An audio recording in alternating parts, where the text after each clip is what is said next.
Assalamu alaikum. Let's start. Basically, what we are going to do is we are going to just solve two numericals in this class. एक numerical जो हमने last type of brake and clutches start की है in the previous lecture, which is band type brakes and clutches. उसमें से होगा और एक पिछले type का ब्रेक का सवाल होगा, ठीक है? And after this lecture, we will be done with the course basically.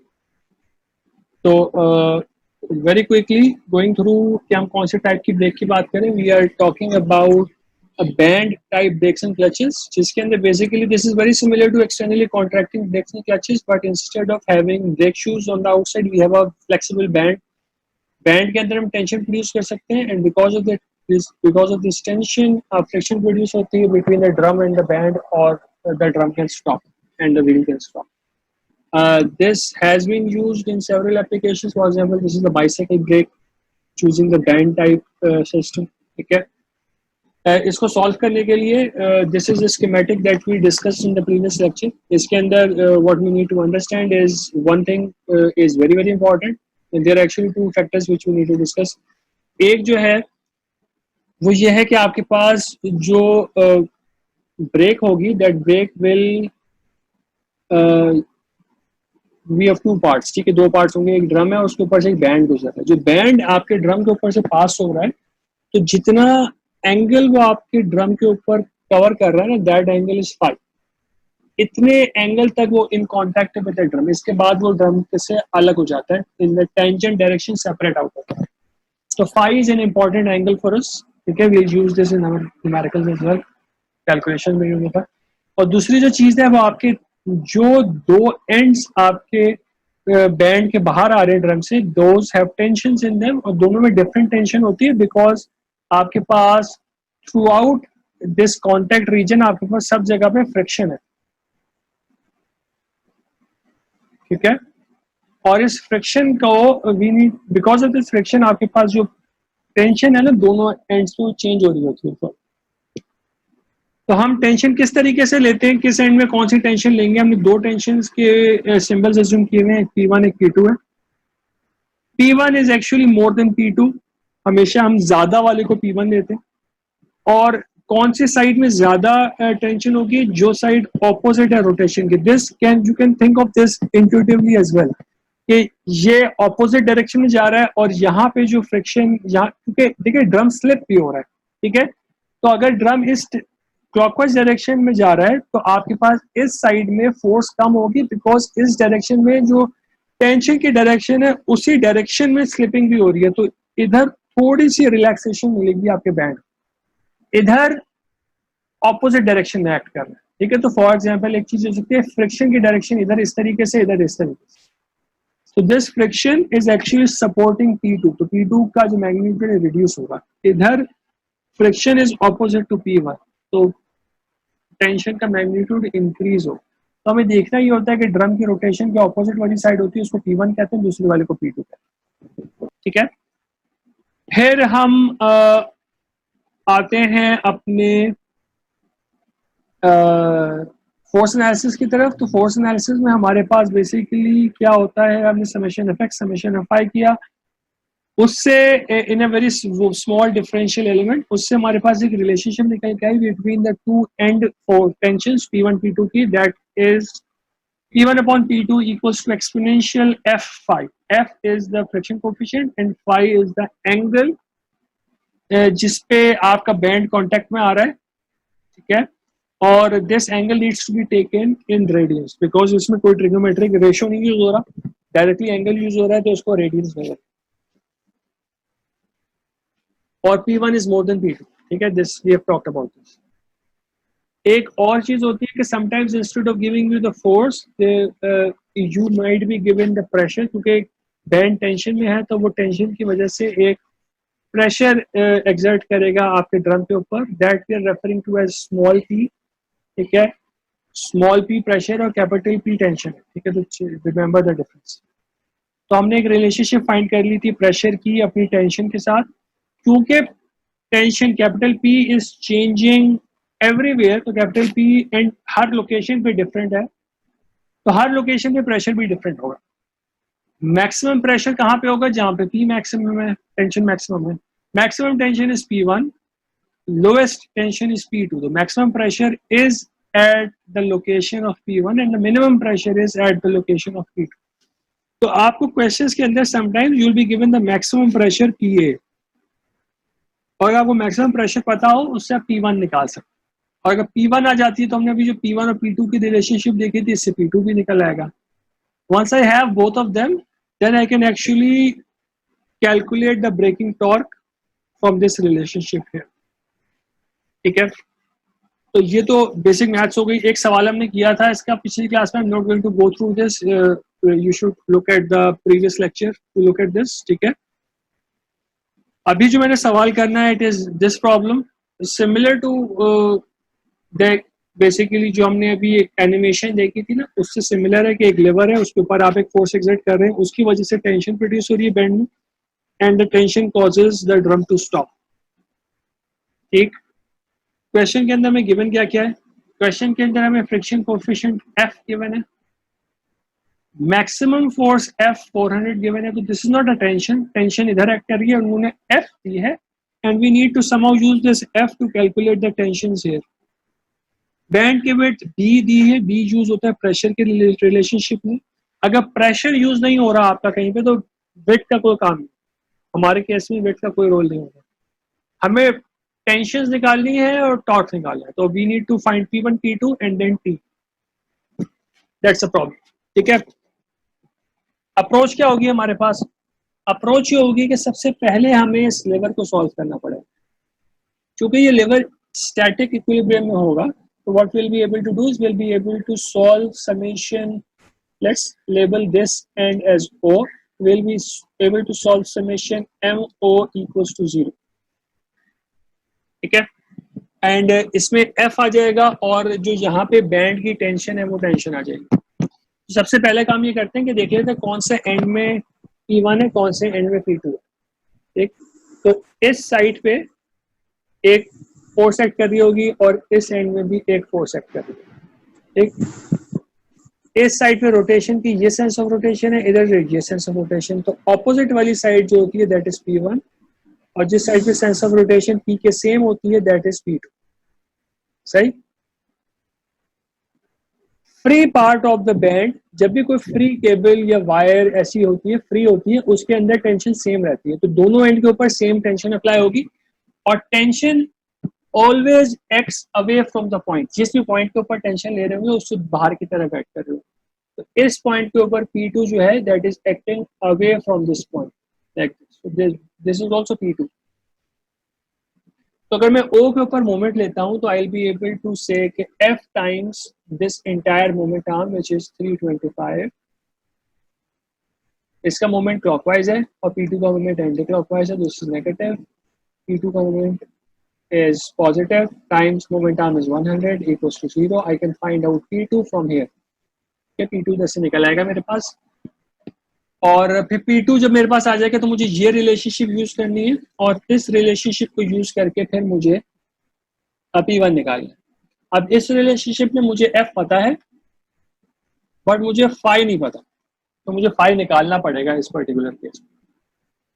ठीक है, तो I will need to somehow find phi, तो फाई ज्योमेट्री से निकालना पड़ेगा। तो अब ये हमारी अप्रोच हमें समझ में आ गई कि हम स्टैटिक इक्विलिब्रियम सॉल्व करेंगे ऑन द लेवर, उससे P2 आ जाएगा, और फिर हमें फाई ढूंढना है using geometry, and from there we can actually get P1, और जब P1 आ जाता है तो we can solve for T from this relationship. Right, okay. तो एक मैंने पिछले रिकॉर्डेड लेक्चर में एक बात की थी कि जब भी कोई अंडर टेंशन वायर, केबल या बैंड, पुली या सिलेंडर के ऊपर से पास हो रहा होता है, वो सिलेंडर से हटता है, it always leaves the cylinder और the pulley tangent to the circumference. ठीक है, जो भी आपका सर्कल बन रहा है उसके टेंजेंट बाहर जाते हैं, यानी this thing is actually tangent to this circle. सही है, टेंजेंट का मतलब ये होता है कि रेडियस के परपेंडिकुलर हो, आपका रेडियस है उसके परपेंडिकुलर है ये वाली साइड एंगल। ठीक है, तो अब इससे हो क्या रहा है, इससे हो ये रहा है हमारे पास कि हमारे पास एक एंगल यहाँ पे बन रहा है, this angle is actually theta. ठीक है, और we can draw this entire thing here separately, or हमारे पास डायमीटर 200 है तो आर 100 है, तो this is 100. This angle is theta. Theta क्यों निकालना है हमें? थीटा इसलिए निकालना है क्योंकि यहां से लेके यहां तक का जो एंगल है दिस इज 270. 270 में से मैं अगर थीटा माइनस करा दूंगा तो I am going to get this angle which is actually my phi angle जो मुझे रिक्वायर्ड है. ठीक है, तो मुझे 270 में से थीटा माइनस कराना है. थीटा निकालने के लिए मुझे क्या करना पड़ेगा? मुझे ट्रायंगल सॉल्व करना पड़ेगा. एंगल के साथ वाली साइड कॉस होती है. This is hypotenuse, this is base, because angle के साथ वाली साइड है. तो मुझे थीटा मिल जाएगा using my cos inverse relationship. Theta आ गया, थीटा से मैं फाई निकाल सकता. ठीक हो गया. इक्विलिब्रियम हमें अप्लाई करना था लेवर के ऊपर, तो लेवर के ऊपर आप इक्विलिब्रियम अप्लाई कर दीजिए P2 और F के बीच में. तो when we solve this equilibrium we get P2 as 1300. ये इक्वेशन मैंने पिछली स्लाइड में देख ली थी. ठीक है, तो वी F का मूवमेंट क्लॉकवाइज है, P2 का मूवमेंट एंटी क्लॉकवाइज है. P2 आ गया. अब हमें फाई भी पता है, F भी पता है, तो हम अपनी रिलेशनशिप लगा सकते हैं P1 P2 वाली. ठीक, इस इक्वेशन के अंदर we need to plug in F, P2 and phi. F is 0.3, phi हमारे पास 218 निकल के आ रहा है. ठीक है, इसको मैंने रेडियंस में कन्वर्ट करके इक्वेशन के अंदर प्लग इन करना है. जैसे हमने बोला था, तो मैंने रेडियंस में कन्वर्ट करके यहाँ पे डाल दिया दिस फाई इन रेडियंस. ठीक, तो P1 निकल के आ गया. Once we get P1 we actually can simply find T, and that's a problem. बहुत मुश्किल सवाल नहीं था. The only issue in this problem was कि आपको फाई को ज्योमेट्री के थ्रू सॉल्व करना है. जो पिछला वाला सवाल हमने देखा था, और बुक में और भी सवाल है इस तरह के कि जिनमें फाई डायरेक्टली गिवन है आपको, तो you can very easily solve the entire problem, क्योंकि फिर बाकी कुछ बचता नहीं. इक्विलिब्रियम सवालों में फिर भी लगाना पड़ रहा है लेवर्स के ऊपर, but that is the easy part. Phi निकालने के लिए टेक्निक हमें देखनी थी, हमने देख ली कि you will be able to form this triangle every time. ठीक है, क्योंकि रेडियस के परपेंडिकुलर ही हो गया हमेशा ये वाला केबल की साइड. ठीक है, तो you will be able to actually find an angle, और उसके through using that angle you will be somehow calculating phi depending on the सवाल की ज्योमेट्री क्या बोल रही है. But the approach should be similar to what we just did. इसमें कोई सवाल है किसी का तो please ask me, otherwise I can move on to the next problem as well.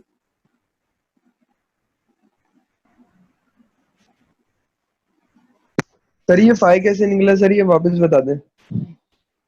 Okay, देखो बेटा, फाई ऐसे निकला है कि आपके पास फाई होता क्या है. सबसे पहले फाई होता है आपका एंगल, जितने एंगल पे आपका, let me just remove this thing. Phi होता है जितने एंगल पे आपका आपकी जो केबल है वो इन कांटेक्ट आ रही है विद द ड्रम. ठीक है, तो इस पर्टिकुलर केस में हमें नजर आ रहा था कि that angle is actually smaller than 270 first of all. ठीक है, 270 ये वाली this is 90, तो जो बाहर वाला एंगल है that is 270. तो in this problem we can see कि our phi is less than 270. 270 is actually from here till here. तो अगर मैं 270 में से जो बाकी बचा हुआ एंगल ये माइनस करा दूंगा तो फाई निकल आएगा. तो हमने फोकस किया इन कैलकुलेशन ऑफ थीटा, और थीटा निकाल के हमने 270 में से थीटा को माइनस कराया. ये वाला काम किया. इसमें ट्राइंगल में तो कोई मसला नहीं. No sir. तो समझ में आ गया अभी? Yes sir. चलो ठीक, सही है. तो ये सवाल अगर सॉल्व हो गया हमारा तो we can then move on to the next problem. ठीक है, वो प्रॉब्लम हमारे पीछे के सिस्टम में से आएगा. We will need to identify कि किस टाइप का सिस्टम है, और then we can solve the problem. ठीक है, थोड़ा सा कॉम्प्लिकेटेड है, कुछ उसकी स्टेप्स जो हैं they are complicated, but will break it down into smaller bits and will see कि किस तरीके से सॉल्व करना. प्रॉब्लम ये है कि आपके पास एक ब्रेक सिस्टम गिवन है. सबसे पहले type of brake system identify करें. Drum is in the middle और ड्रम के बाहर से शूज लगे हुए, this is an externally contracting brake shoe system. ठीक हो गया? अगर ड्रम बाहर की तरफ हो और शूज अंदर हो और बाहर की तरफ खुल रहे हो तो that is an internally expanding brake, internally expanding shoe system. ठीक है, ये वाला एक्सटर्नली कॉन्ट्रैक्टिंग शू का सिस्टम। ठीक हो गया? अब फिर हम आ गए इस प्रॉब्लम को थोड़ा सा देखते हैं कि काम कैसे करें। काम ये ऐसे करेगा कि आपके पास एक लिवर है एल शेप का, वो आपके राइट शू के साथ कनेक्टेड है। अब इसमें देखिए बहुत सारी पेन्स हैं, ये भी पेन है, ये भी पेन है, ये भी पेन है। ठीक है, तो ऊपर की तरफ आपके पास पेन्स अवेलेबल है, तो this and this, all of these are pins. ये सारी पेन्स ग्राउंडेड नहीं है, ग्राउंडेड पेन्स आपकी नीचे वाली। ठीक है, ये वो पेन्स हैं जिनके अबाउट आपका शू मूव कर सकता है, ये सिर्फ कनेक्शंस प्रोड्यूस करने के लिए पेन्स ऊपर वाली। तो आपका जो एल शेप्ड लिवर है ये राइट शू के साथ इधर कनेक्टेड है, उसके बाद एक टाई रॉड है व्हाइट कलर की जो बाहर पीछे शोन है, इस टाई रॉड के साथ यहाँ पे कनेक्टेड है, और ये टाई रॉड फोर्स ट्रांसमिट कर रही है लेफ्ट वाले शू। ठीक है, तो दैट्स द सिस्टम। अब होगा क्या? होगा ये, जब भी आप इसको थोड़ा सा ना इसको आप विजुअलाइज करें, थोड़ा सा इंट्यूशन को यूज करें कि what happens when I actually push this down. If I push this down, क्योंकि ये चीज यहाँ पे सेटल हुई है ड्रम के ऊपर ये शू, तो इस ये वाला जो पॉइंट है ना एज अ पिवट एक्ट करने की कोशिश करेगा। ठीक है, इस पॉइंट के अबाउट ये पूरा एल शेप जो लिवर है आपका ये रोटेट करने की कोशिश करेगा। सही, तो जब ये रोटेट करेगा तो होगा क्या? होगा ये कि आपके, मैं इसको ब्रेक करके बनाता हूँ सिस्टम। तो let me just make this right. मेरे पास एक एल शेप का लिवर है, इस पे फोर्स एफ अप्लाई हो रही है, इधर इधर एक फोर्स एक्ट करेगी because this system is going to be in equilibrium. ठीक है, तो अगर मैं पिन के अबाउट मोमेंट लगा रहा हूँ, ठीक है, तो पिन के अबाउट अगर मैं मोमेंट लगाऊंगा तो ये दोनों मोमेंट जो एक दूसरे को बैलेंस करें। अब ये क्या फोर्स होगी हमें नहीं पता, मैं इसको ब्लैंक छोड़ देता हूँ, तो वी नीड टू आइडेंटिफाई क्या फोर्स। ये फोर्स आपके पास, बल्कि इस एंड पे नहीं, इस वाले एंड के ऊपर, यहाँ पे आपके पास एक टाई रॉड कनेक्टेड है, टाई रॉड के ऊपर भी सेम फोर्स एक्ट करेगी बिकॉज ये इंटरनल फोर्स है। पिन्स पे जो फोर्सेस होती है वो इंटरनल होती है, तो दोनों जो कनेक्टिंग पार्ट्स होते हैं उनके ऊपर सेम फोर्स एक्ट कर रही होती है बट इन ऑपोजिट डायरेक्शन। अब ये पूरी एक्सरसाइज एक्चुअली हमारी अंडरस्टैंडिंग के लिए, you don't need to actually do it, we can do it simply, but हमारी अंडरस्टैंडिंग डेवलप करना इज इंपॉर्टेंट। तो since the tie rod will also be in equilibrium, इसके दूसरे एंड पे भी सेम फोर्स अप्लाई हो रही होगी, और ये टाई रॉड आपका जो भी लेफ्ट वाला ब्रेक शू है, इस ब्रेक शू के ऊपर सेम फोर्स अप्लाई करो। ठीक है, तो ये जो फोर्स इधर निकल के आ रही है, दिस इज एक्चुअली, अब ये फोर्स क्या काम कर रही है, जो फोर्स लेफ्ट वाले ब्रेक शू के ऊपर एक्ट कर रही है, ये इस ब्रेक शू की एक्चुएटिंग फोर्स है। तो this is trying to apply pressure on the shoe कि वो ड्रम के साथ इन कांटेक्ट आ जाए और फ्रिक्शन प्रोड्यूस हो और लेफ्ट शू जो है ब्रेकिंग का टॉर्क जनरेट कर सके। तो this force is actually the actuating force of the left shoe. This is the actuating force of the left shoe. सही, तो फिर आपके पास ये एक पिन बच गई। हमें ये पता है कि ये जो है आपके पास, this is also in equilibrium, this has to be in equilibrium। ठीक है, तो अगर ये इक्विलिब्रियम में है तो इस पिन के ऊपर भी कोई ना कोई रिएक्शंस प्रोड्यूस होंगे। वो रिएक्शंस क्या होंगे? वो reactions are going to be equals to F and F L, because एक फोर्स y में है, एक फोर्स x में है, तो रिएक्शन भी सेम में होंगे because summation F X and summation F Y need to be 0। ठीक है, तो अब थोड़ा सा देखिएगा, अब अगर मैं समेशन m इस पॉइंट के, अब let's call this point a, अगर मैं पॉइंट a के अबाउट समेशन m ले रहा हूं, अभी मुझे कोई फोर्स नहीं पता, I am just trying to build one relationship which is going to help us। अगली साइड में आएगा बट इधर बिल्ड कर लेते हैं, अगली साइड वैसे बहुत ज्यादा फील्ड है। तो MA अगर मैं लेता हूं तो MA में क्या होगा? F का मोमेंट मेरे पास क्लॉकवाइज है, this is a clockwise moment, और FL का मोमेंट मेरे पास एंटी क्लॉकवाइज है about the pen.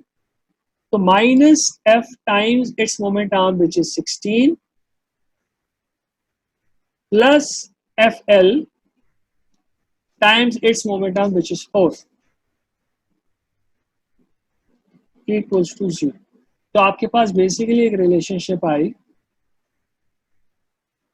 F upon F L equals to 4 upon 16।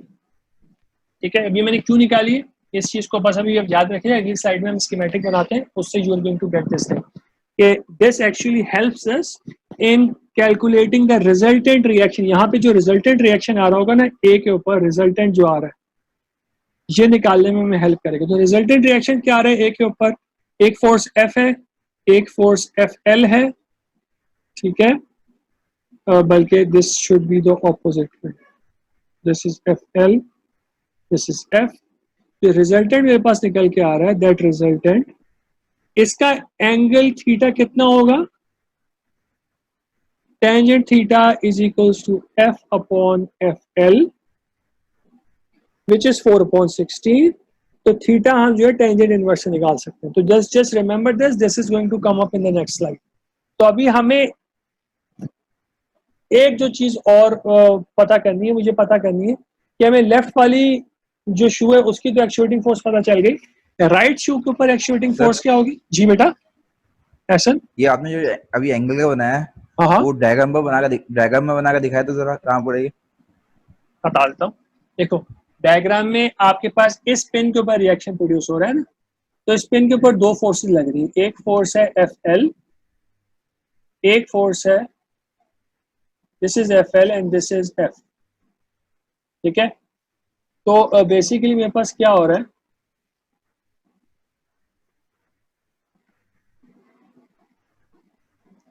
इन दोनों का जो रिजल्टेंट निकल के आ रहा है ना मेरे पास, दिस एंगल इज थीटा। ठीक है, ओके सर। सही। अब दिस एक्चुअली मैं इसी पॉइंट के ऊपर आ रहा था तो मैं शुरू कर दिया, दैट हेल्प्स मी कि ये अगर मैं इसको भी देखूंगा ना आप, तो यहाँ पे भी एक पेन है ना, पेन के ऊपर हमने कहा था दो पार्ट्स होते हैं, दोनों के ऊपर फोर्सेज एक्ट कर रही होती हैं सेम मैग्नीट्यूड की इन ऑपोजिट डायरेक्शन। तो हम let's come to the next slide.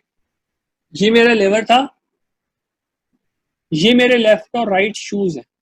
तो मेरे पास बेसिकली क्या हो रहा है कि ये जो एफ और एफ आर, एफ और एफ एल और एफ का जो रिजल्टेंट बन रहा है जिसका एंगल थीटा था, this is actually the actuating force on the right शू।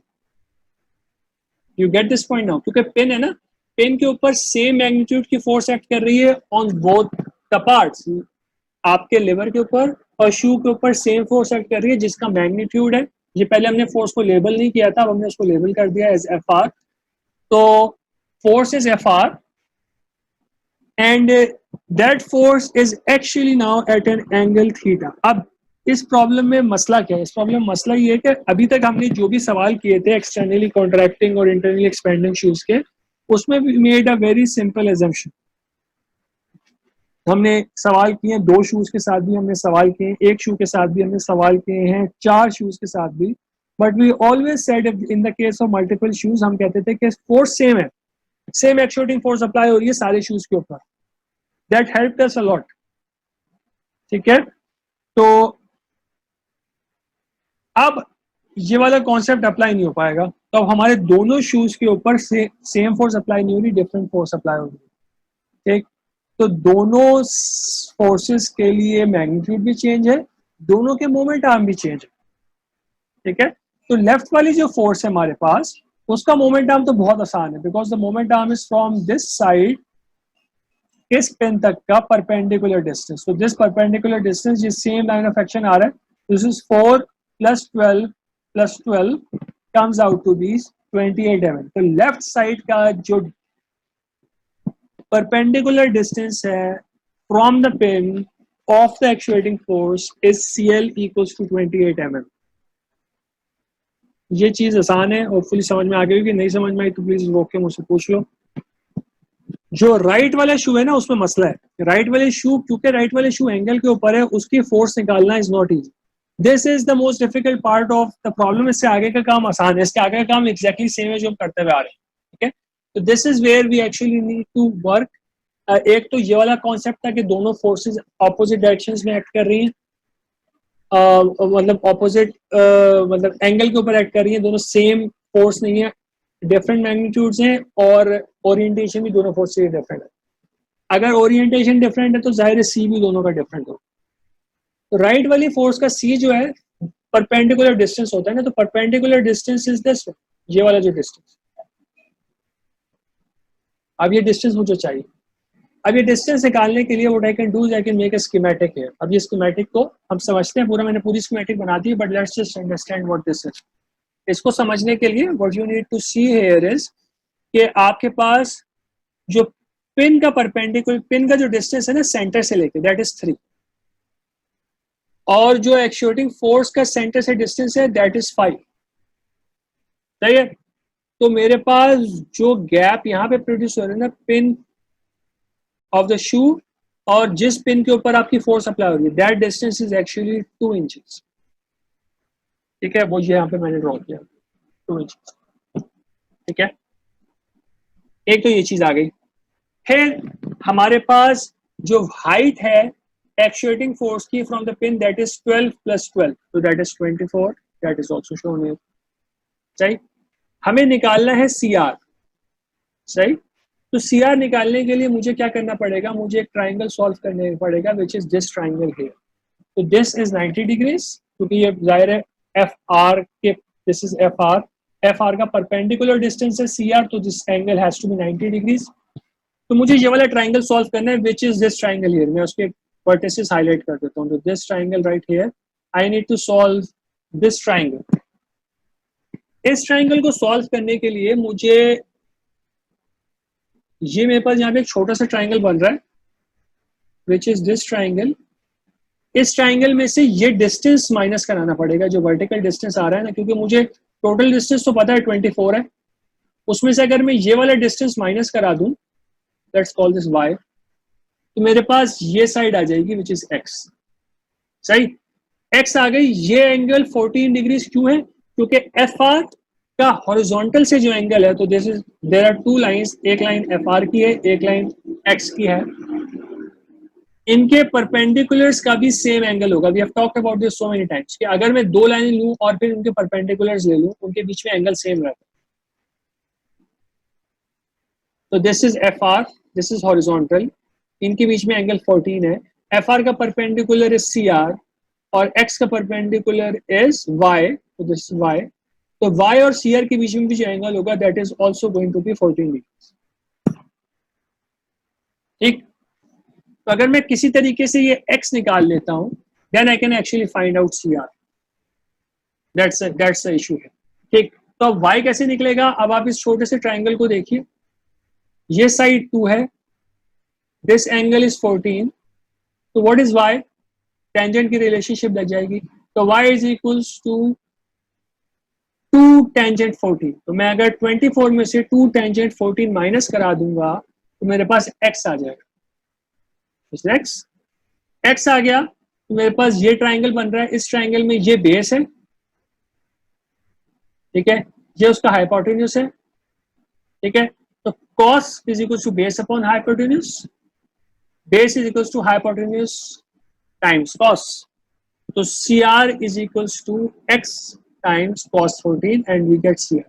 अब ये I get that this is a very complicated procedure and this is probably the most complicated question that we have dealt with this in this chapter. ठीक है, but try to understand this concept. ठीक है, ये वाली जो चीज है इसको समझ लीजिए।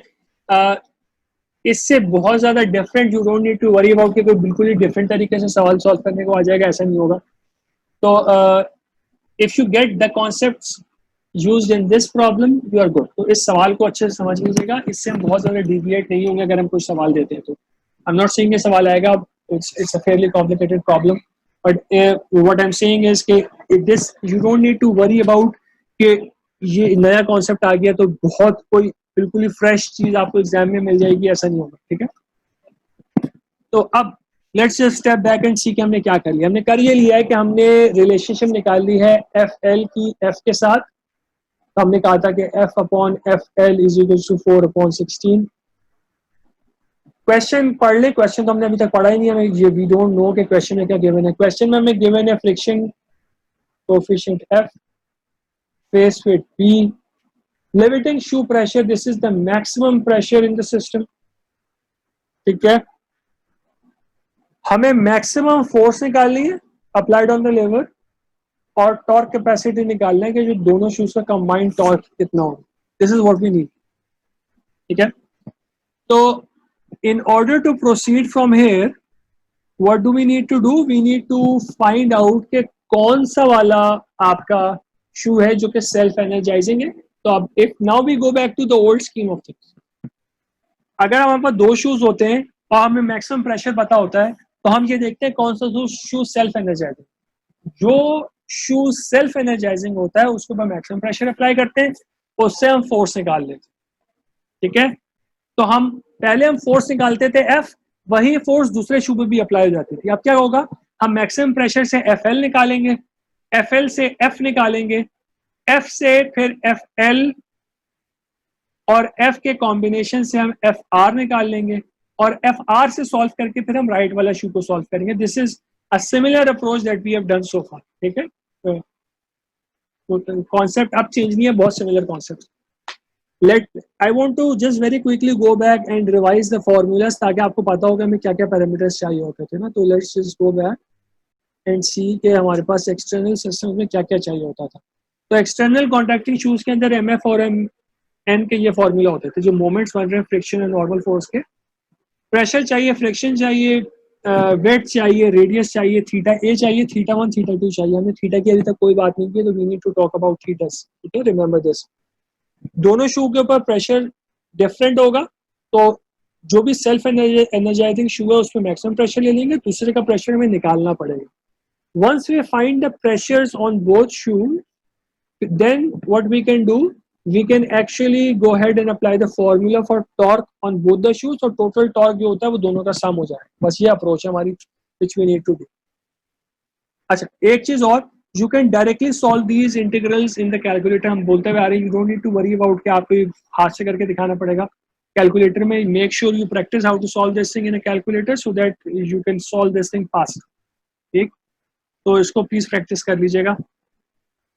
अच्छा, तो रिमेंबर दिस रिलेशनशिप, PA इसमें अलग से आ रहा है, तो अगर हमें PA पता है तो हम पूरे को साथ सॉल्व कर सकते हैं। अगर हम PA सॉल्व करना चाह रहे हैं तो हम PA को अलग रख के बाकी चीज को सॉल्व कर लेंगे।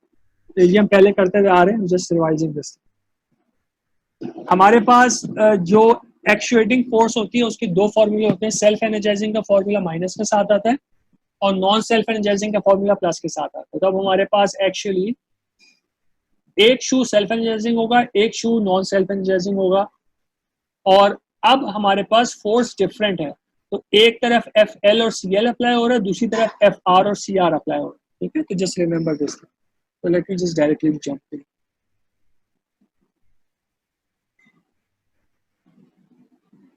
Right. हमने यहाँ तक बात कर ली है। हमने थीटास निकालने हैं, तो थीटा निकालने के लिए हम सबसे पहला काम ये करते हैं कि हम अपने x और y एक्सिस बनाते हैं। So this is our x axis. X axis passes through the pin and y axis is actually directed towards the shoe। ठीक है, x और y इस तरीके से बनता है। Theta 1 is the angle till the start of the shoe, or theta 2 is the angle till the end of the shoe। ठीक है, ये दोनों निकालने हैं हमें। तो अगर मैं इसको जस्ट रिमूव कर दूं just to make our life easy, तो थीटा 1 क्या है हमारे पास? Theta 1 is actually this 20 degrees में से अगर मैं ये एंगल माइनस करा दूं ना, 20 में से अगर मैं ये एंगल माइनस करा दूंगा तो थीटा 1 आ जाएगा। ठीक है, तो what is this angle alpha? इसको निकालने के लिए you can look at this. ये साइड 3 है, ये हाइट जो है 12 है, तो this is alpha. At tangent alpha is equals to 3/12, तो अल्फा बिकम्स टेंजेंट इनवर्स 3/12। ठीक, theta 1 becomes 20 degrees minus tangent inverse 3/12 becomes 6 degrees, और थीटा 2 निकालने के लिए हम क्या करेंगे, तो let me just clear this entire thing out ताकि मैं इसको सिंपली एक्सप्लेन कर सकूं। The total angle is 180 degrees, उसमें से मैंने ये 30 डिग्रीज माइनस करा दिया और उसमें से मैंने फिर ये सेम जो अल्फा था अल्फा माइनस करा दिया, तो जो बाकी बचा एंगल मेरे पास दैट इज थीटा 2, तो थीटा 2 निकाल लिया। ठीक है, हमने ये बोला था कि जब भी थीटा 2 90 डिग्री से ज्यादा होगा then the theta A which is the angle for the maximum pressure will be 90 degrees. जब भी theta 2 less than 90 होगा तो theta 2 will be theta A. पीछे लेक्चर्स में हम मल्टीपल टाइम्स ये वाली बात कर चुके हैं। तो थीटा ए, क्योंकि हमें थीटा 2 मोर देन 90 डिग्री है तो थीटा ए becomes 90 degree.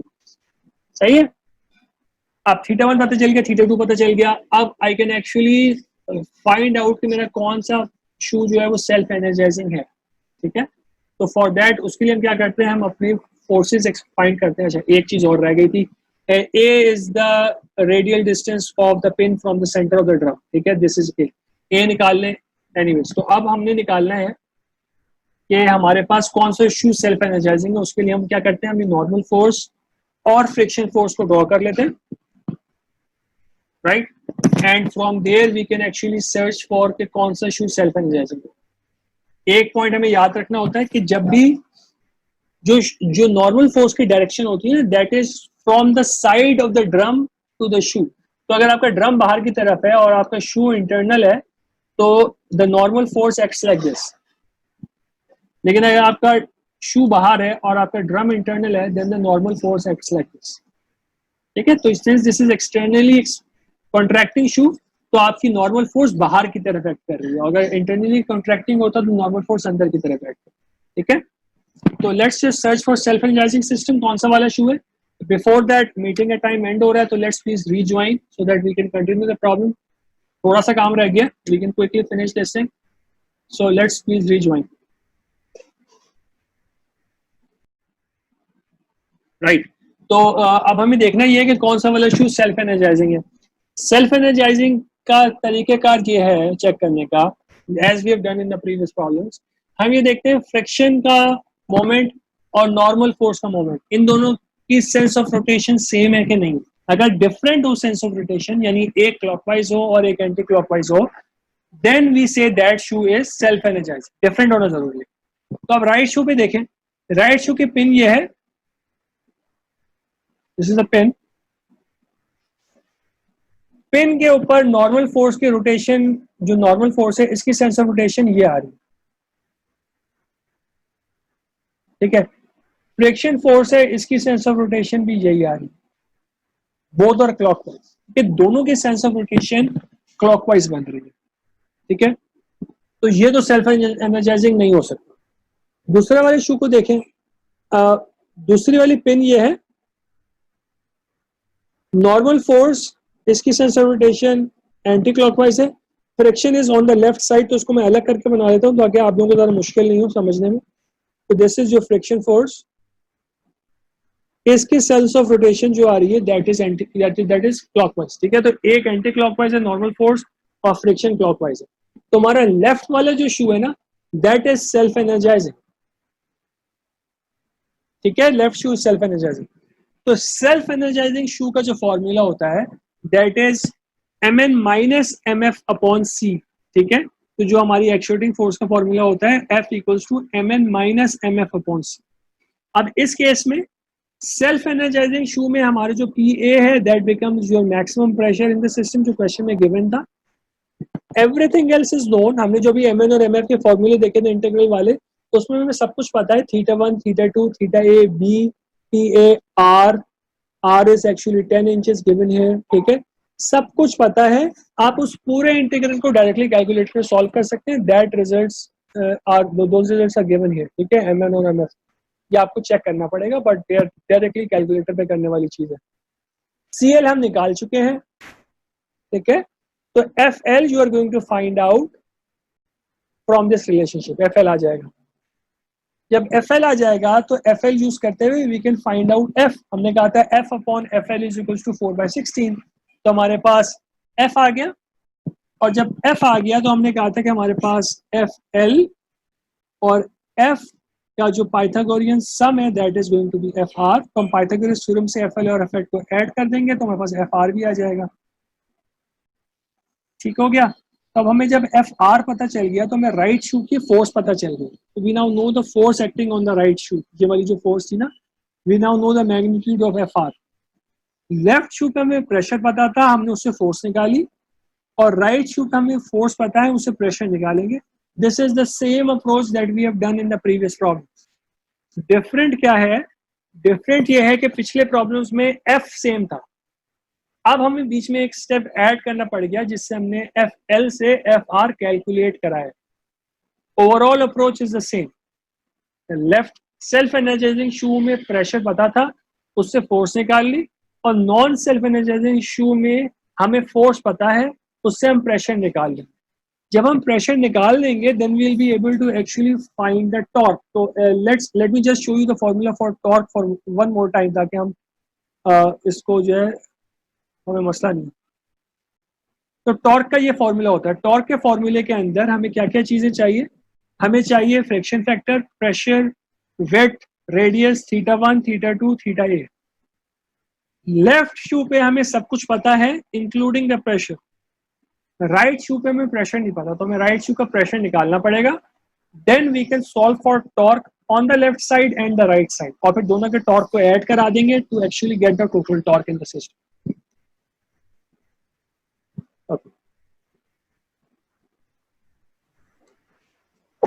Sir self energising समझा दें ये। क्या चीज कैसे आया?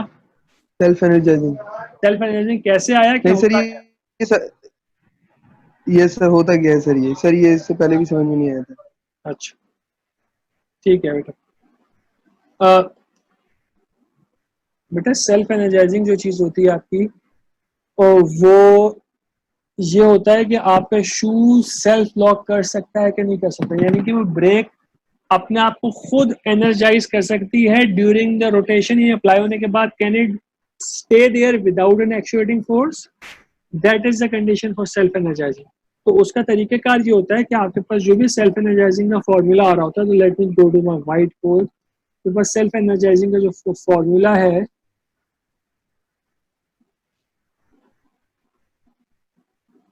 is it possible that if this is zero my equilibrium remains? यानी this equation is actually summation m equals to 0 लगाया हुआ मैंने ये at the pen, ठीक है।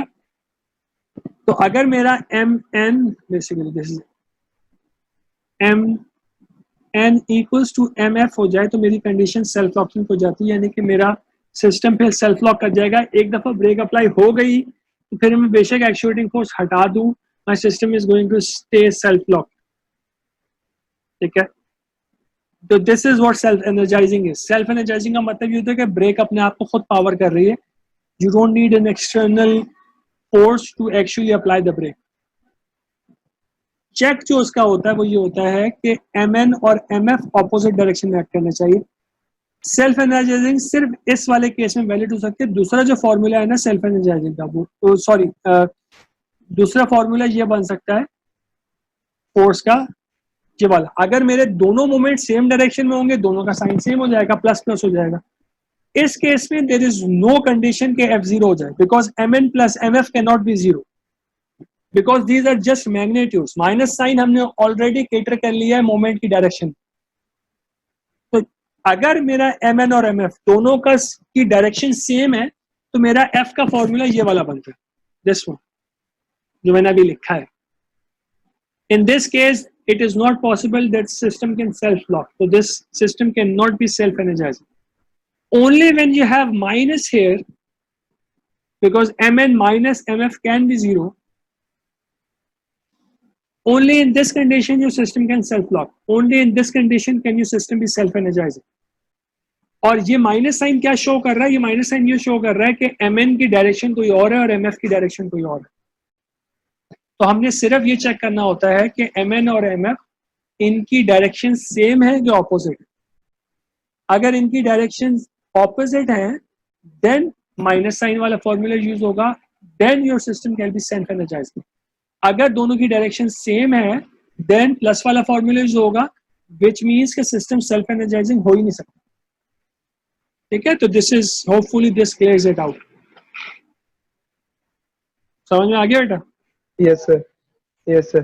सर इसकी थोड़ी सी डेली लाइफ एग्जांपल दें सर, जैसे हमारे पास वो वाले ब्रेक शू होते हैं, ड्रम ब्रेक्स होते हैं, हाँ तो सर वो लॉक कर जाते हैं और स्किड कर जाती है बाइक, यार, वो ये उससे कनेक्टेड है या नहीं है? आप आपके बाइक में ड्रम ब्रेक्स होती है? बाइक में तो आप रिम पे ब्रेक लगाते हैं ना, that those are not drum brakes. ये वाला ब्रेक सिस्टम नहीं तो है वो बेटा। कहलाती ड्रम ब्रेक है। हाँ वो ये वाला नहीं है सर वो, मगर मैं सर सेल्फ लॉकिंग की बात कर रहा हूँ। सेल्फ लॉकिंग उसकी उसकी डिफरेंट कंडीशन होती है, वो मुझे देखनी पड़ेगी। ये वाली कंडीशन जो है, this is a different system.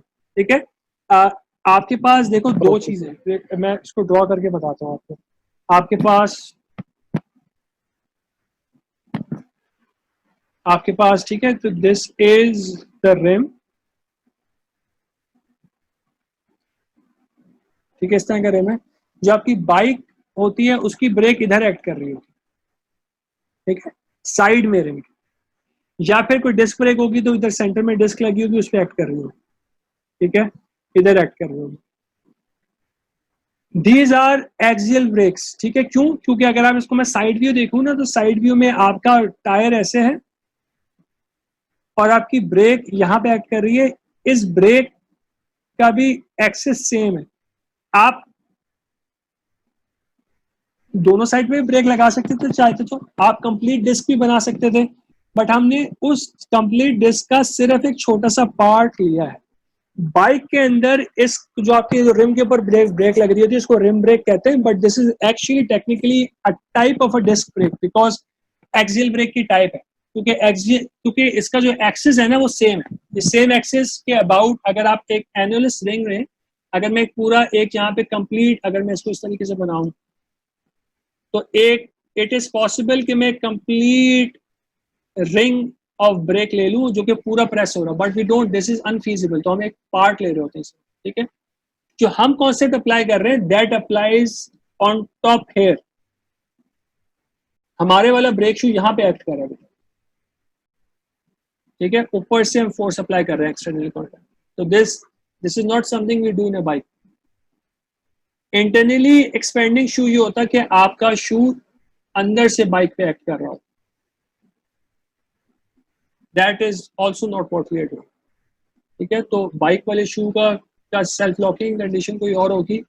And since I do not remember what it will be, मैंने अभी उसको रिवाइज नहीं किया, उस वाली चीज को मैंने पढ़ा हुआ नहीं है, I can't actually answer you that.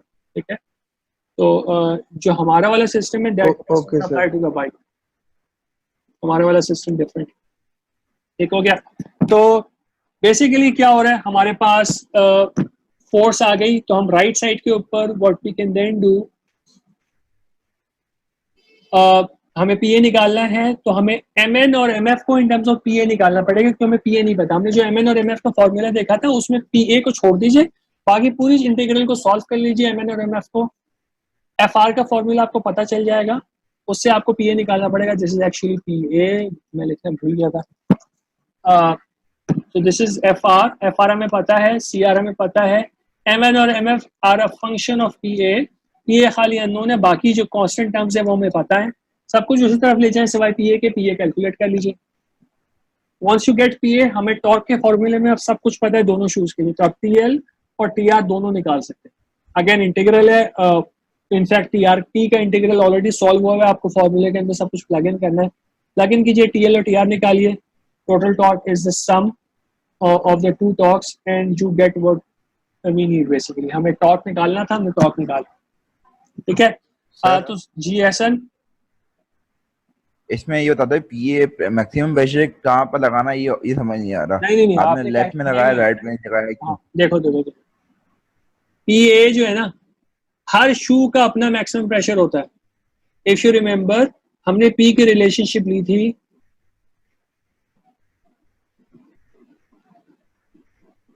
ये रिलेशनशिप ली थी हमने पी। Yes sir. तो हमने कहा था कि पी जो होगा हमारा, it is actually going to vary like this from 0 to pi. Sine theta है, तो at 0 sine theta is 0 and pi sine theta is 0। तो अगर मेरा शू, हमने दो बातें की थी, हमने कहा था अगर मेरा शू बड़ा है यानी थीटा 1 और थीटा 2 जो है वो 90 डिग्री को क्रॉस कर रहा है ना, अगर हमारा थीटा 2, तो maximum pressure occurs at theta equals to 90 degree, so this becomes theta A. तो PA is actually here. ठीक हो गया, तो दिस इज जो मैक्सिमम प्रेशर PA. ठीक, ओके सर। अगर मेरा शू स्मॉल है तो इन दैट केस मेरे पास सिर्फ एक सेगमेंट आएगा जो कि मेरे पास your PA still acting here, ठीक है, बट इन दिस केस जो maximum pressure is not occurring at 90 degree, जो maximum pressure is occurring at theta 2, क्योंकि आपका शू सिर्फ इतने एरिया को कवर करे। ठीक, तो P Okay. की रिलेशनशिप हमने ये ली हुई है, तो आपका मैक्सिमम प्रेशर जो है वो PA नहीं होगा शू में, लेकिन आपने फॉर्मूले के अंदर PA ही अप्लाई करना है, फॉर्मूले के अंदर आपने ये PA ही अप्लाई करना है, तो मैक्सिमम प्रेशर इज PA। अब आपके पास दोनों शूज का अपना अपना मैक्सिमम प्रेशर आएगा, लेफ्ट शू पे भी कोई अपना PA है लेफ्ट शू का, और राइट शू का अपना PA है। जो सेल्फ एनर्जाइजिंग शू होता है उसका PA ज्यादा होता है, तो this in our case this is true, PAL is more then PAR। और उन्होंने हमें बता दिया है कि maximum pressure in the system is Pmax, तो लेफ्ट शू के ऊपर Pmax सेट कर, ये कॉन्सेप्ट यूज हुआ है। ये 180 से कम हुआ तो हम थीटा 2 को लेंगे, सही है, और 180 पर 180 हुआ से तो ज्यादा तो हो ही नहीं सकता बेटा, 180 से ज्यादा नहीं होगा। होगा क्या, 90 से ज्यादा होगा या 90 से कम होगा, ठीक है। Okay. अगर 90 से ज्यादा है तो theta 2 is more than 90, then theta A is 90। अगर theta 2 is less than equals to 90, then theta A is theta 2। सही समझ आ गया। ठीक है, तो चले। Okay okay. तो और कोई सवाल है? No sir. ठीक हो गया, तो let's end this thing here. हमने ये टॉपिक खत्म कर लिया, हमने अपना कोर्स भी खत्म कर लिया, ठीक है। तो what we are going to do, Monday को हम इस टॉपिक का क्विज लेंगे, ठीक, और ताकि हमारे 3 क्विजेस हो जाएं। हमारी कंडीशन 2 क्विजेस की थी 2 क्रेडिट आवर के कोर्स में as directed to us, but 3 quizzes से आप लोगों की वेटेज थोड़ी एक क्विज की कम हो जाएगी, तो यू विल बेनिफिट। तीसरा क्विज दे दीजिए मंडे को। वेडनेसडे की क्लास में जो अगले की होगी कोई नया टॉपिक नहीं होगा, it is your choice to attend. जो भी आपके सवाल बन रहे हो, bring those questions, we can answer your queries quickly. अगर ज्यादा क्वेश्चंस है तो you can talk to me separately as well if you want, ठीक है। तो बेसिकली अगले हफ्ते में हमें एक क्विज लेना है, असाइनमेंट कोई नहीं है, प्रैक्टिस आप खुद कर लीजिए। हमने 3 तरह के सिस्टम्स कंसीडर किए हुए, इंटरनली एक्सपेंडिंग, एक्सटर्नली कॉन्ट्रैक्टिंग और बैंड टाइप। इनके सवाल आप कर लीजिए। एक टाइप का एक्सटर्नली कॉन्ट्रैक्टिंग सिस्टम होता है जिसके अंदर आपका जो शू होता है वो सिमेट्रिक होता है, ठीक है। तो सेंटर में पिन होती है and the pin can be pushed in, तो यहाँ पे आपका शू लगा हुआ है। ये वाला सिस्टम हमने नहीं पढ़ा, ठीक है, हमने सिर्फ एक साइड पे जो पिन लगी होती है ये वाला सिस्टम पढ़ा है, ठीक है। तो यू जस्ट शुरू के क्वेश्चन है सारे इसके प्रॉब्लम नंबर 14 से पहले पहले ही है मेरे ख्याल से, 15 से आगे डिफरेंट सवाल शुरू हो जाते हैं। तो सर आपने 8 तक तो दे दिए। हाँ जी, आपने 8 और 9 के तो दे दिए हमें प्रैक्टिस प्रॉब्लम, सही है। हाँ तो इसके भी दे दे हमें थोड़े। इसके मैं वही बोल रहा हूँ कि इसके प्रॉब्लम्स बहुत थोड़े से मैं बता दूंगा, लेकिन मैं बोल रहा हूँ प्रॉब्लम नंबर 14 से पीछे पीछे के प्रॉब्लम्स ही हैं खाली, ठीक है। तो you just look at that, 14 से आगे के प्रॉब्लम्स नहीं होंगे। तो हमने 3 टाइप के सिस्टम्स पढ़े, उनके प्रैक्टिस प्रॉब्लम्स देख लीजिएगा।